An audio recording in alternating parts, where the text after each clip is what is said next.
meses nem anos. Foi fixado em tarefa. Ora, isso se cumpre com o termo da Constituição e, portanto, nós teríamos que ter eleição, até para ser coerentes com o que aconteceu anteriormente.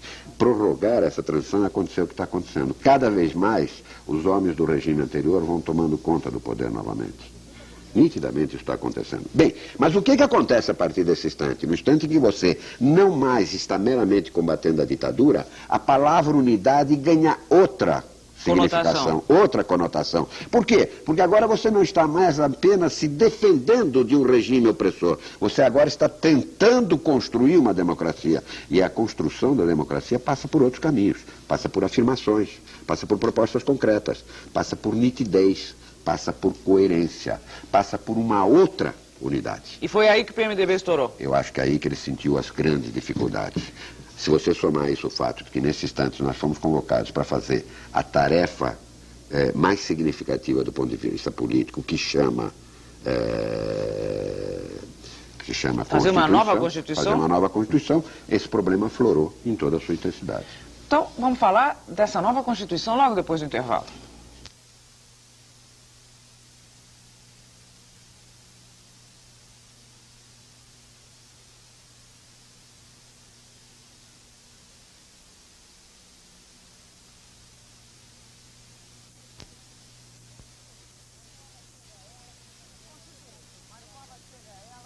Constituintes. Mário Covas chega a ela como senador mais votado da história da República. Disputa a liderança contra o candidato de Ulisses Guimarães e vira a mesa do discurso considerado brilhante dos adversários. Vira figura e dizem que Covas tinha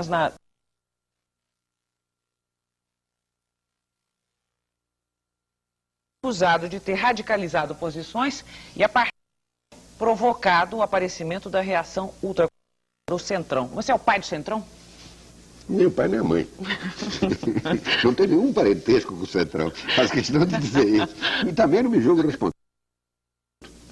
E acho que os fatos disseram que as escolhas para a comissão de sistematização, que afinal cabiam ao líder fazer, e eu não as fiz diretamente, cada bancada de cada estado é que fez em sua maioria a indicação, embora para relatores das comissões tenha sido feita por mim de acordo com o líder do Senado e com o líder da Câmara, mas disseram que aquilo tinha sido feito a dedo, de forma a colocar uma comissão de sistematização que não traduzia a expectativa ou o retrato do plenário como um todo. E a verdade é que quando nós passamos ao plenário, pouco mais ou menos, com muito pequenas variações, aquilo que foi votado na sistematização prevaleceu.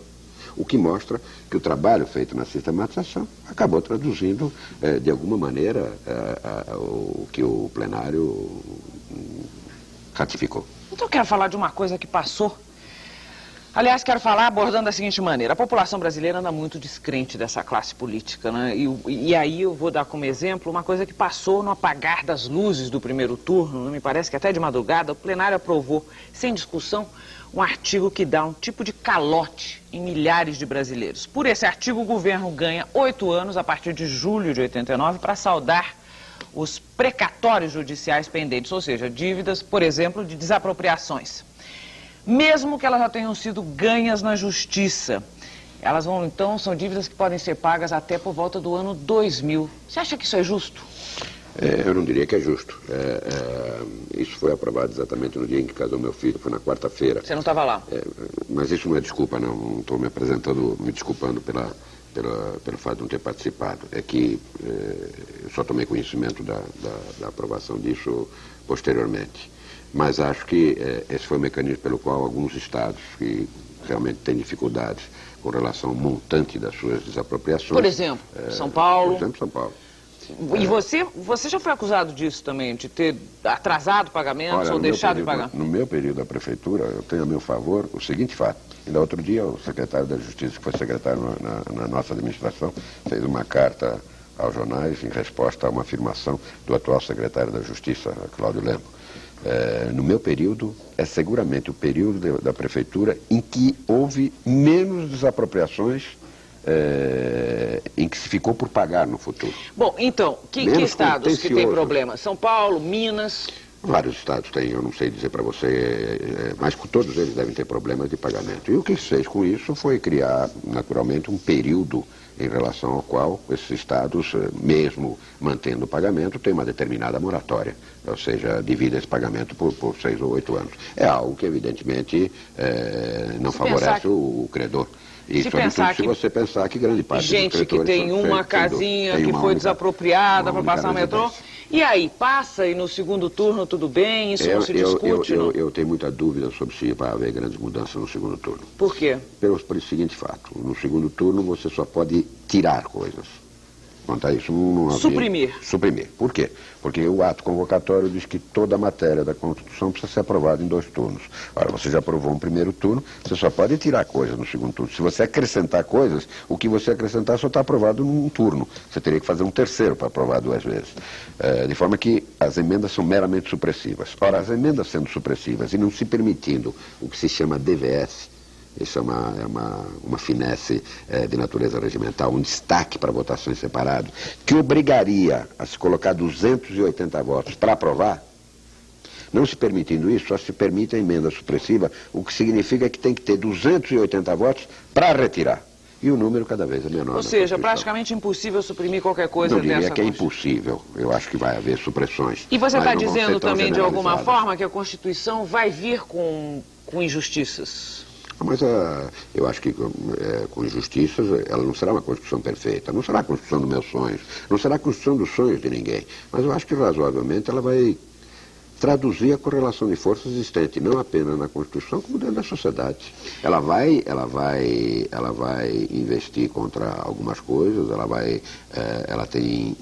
ela cria algumas, ela solidifica ou consolida algumas reivindicações de natureza corporativa, etc. Eu diria que, de maneira geral, em certos aspectos, ela tem profundos avanços, direitos e garantias individuais, participação popular, etc. Acho ela um pouco casuística demais, um pouco ampla demais na parte social, na parte econômica, mas eu acho que, de maneira geral, ela, no segundo turno, haverá pouca mudança. Eu sei que você não vai admitir que é candidato a presidente da República. Nenhum político admite isso, mesmo que seja candidato a candidato. Mas que você é presidenciável, você não pode negar. Até um pai de santo eletrônico já previu que você ia ser presidente do país. Eu queria perguntar... Não, previu só não morrer. Qual modelo que você tem para o Brasil? Se você pensasse num país ideal, né, o Brasil ideal, ele seria como?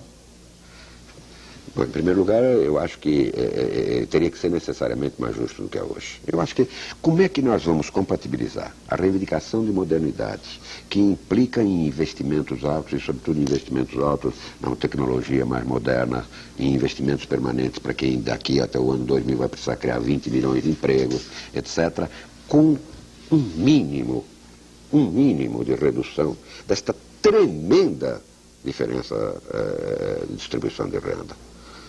E este é um quadro que se agravou.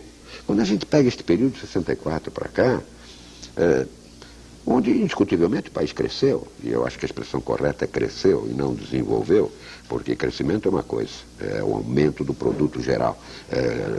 Desenvolvimento é este aumento distribuído e rateado, sobretudo por quem mais precisa. Eu acho que o país cresceu, indiscutivelmente, mas nós chegamos a uma situação, a dados de natureza extremamente dramáticos. Olha, há um homem neste país que chamava-se Teotônio Vilela, cuja história é conhecida, pelo qual nós todos temos admiração. Ele hoje tem um filho que é senador.